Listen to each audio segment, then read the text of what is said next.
मुझे आश्चर्य है कि परमाणु परीक्षण की भी आलोचना की गई। पूछा गया देश के सामने कौन सा खतरा था। मैं 1974 में सदन में था जब श्रीमती इंदिरा गांधी के नेतृत्व में परमाणु परीक्षण किया गया था। हमने उसका स्वागत किया था, प्रतिपक्ष में थे फिर भी स्वागत किया था, क्योंकि देश की रक्षा के लिए वो किया गया था।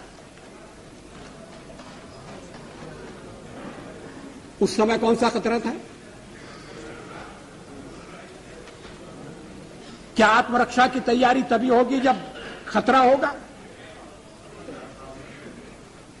अगर तैयारी पहले से हो तो जो खतरा अगर आने वाला है वो खतरा भी दूर हो जाएगा। खतरा अमल में नहीं आएगा।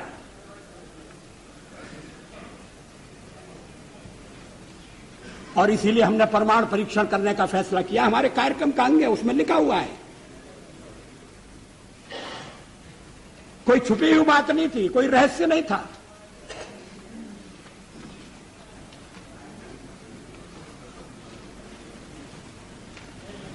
अध्यक्ष महोदय, परमाणु परीक्षण के बारे में श्री चंद्रशेखर जी ने कुछ विचार व्यक्त किए।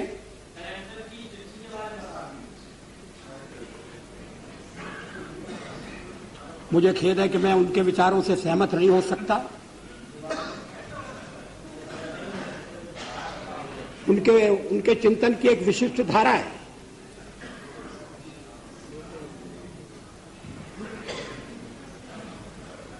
लेकिन 50 साल का हमारा अनुभव क्या बताता है?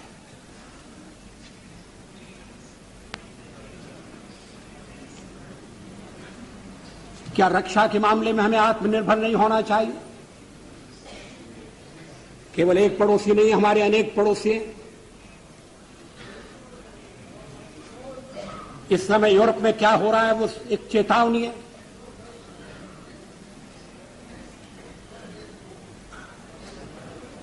पोखरण 2 कोई आत्मश्लाघा के लिए नहीं था, कोई पुरुषार्थ के प्रकटीकरण के लिए नहीं था, लेकिन हमारी नीति है और मैं समझता हूं ये देश की नीति रही है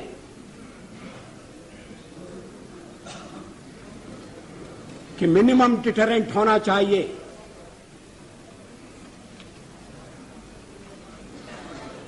वो क्रेडिबल भी होना चाहिए।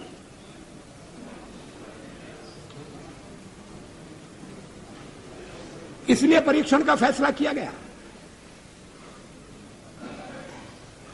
उसके कारण कुछ कठिनाइयां आएंगी, हमें मालूम था, लेकिन देश उन कठिनाइयों का सफलतापूर्वक सामना करेगा, यह भी हमको विश्वास था और ऐसा ही हुआ। आर्थिक प्रतिबंध हमें आगे बढ़ने से नहीं रोक सके। रक्षा संबंधी फैसले करने से हमें विरत नहीं कर सके।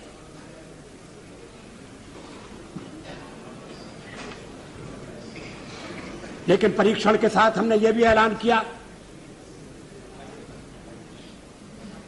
कि हम परमाणु हथियारों का प्रयोग करने में पहल नहीं करेंगे। No first use. हमने यह भी कहा कि जिनके पास परमाणु शस्त्र नहीं है, हम उनके विरुद्ध उनका उपयोग नहीं करेंगे।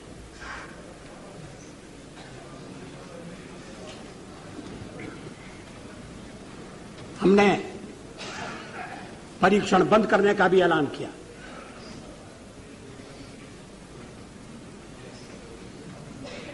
सचमुच में पोखरण में हम एक और परीक्षण कर सकते थे,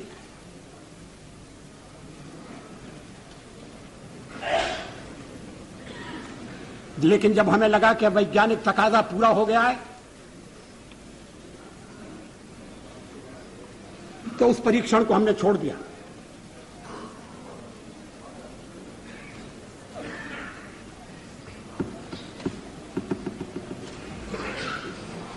एटमी हथियार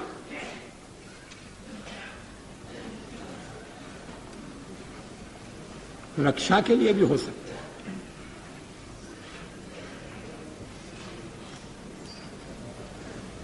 युद्ध टालने के लिए उनका प्रयोग हुआ है।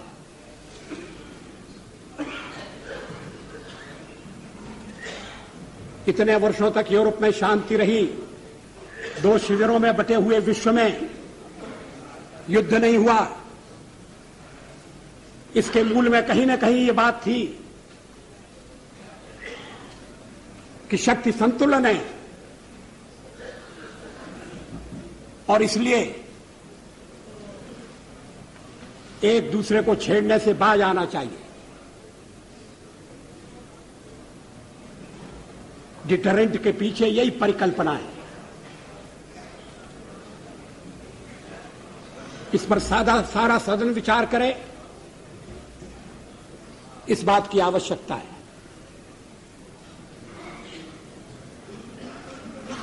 आलोचना तो अग्नि 2 की भी हुई है।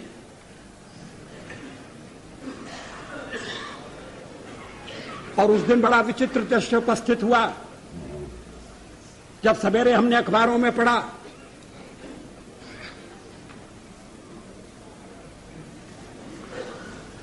कि हमारे एक पुराने मित्र ने, हमारी एक पुरानी मित्र ने हमारे ऊपर दोषारोपण किया कि हम दबाव में आ गए हैं, इसलिए अग्नि 2 का परीक्षण रोक दिया गया है। और उसी समय परीक्षण हो चुका था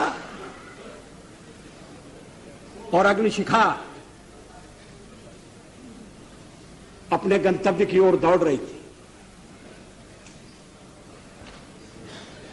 अगर उस दिन हम परीक्षण न करते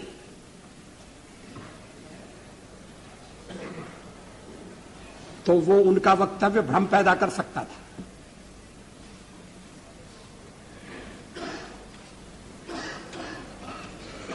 विदेशों में भी भ्रांति उत्पन्न कर सकता था। अध्यक्ष महोदय, 13 महीने के अपने कार्यकाल में कभी हमने अंतर्राष्ट्रीय दबाव में आकर कोई फैसला नहीं किया, न हम आगे करेंगे।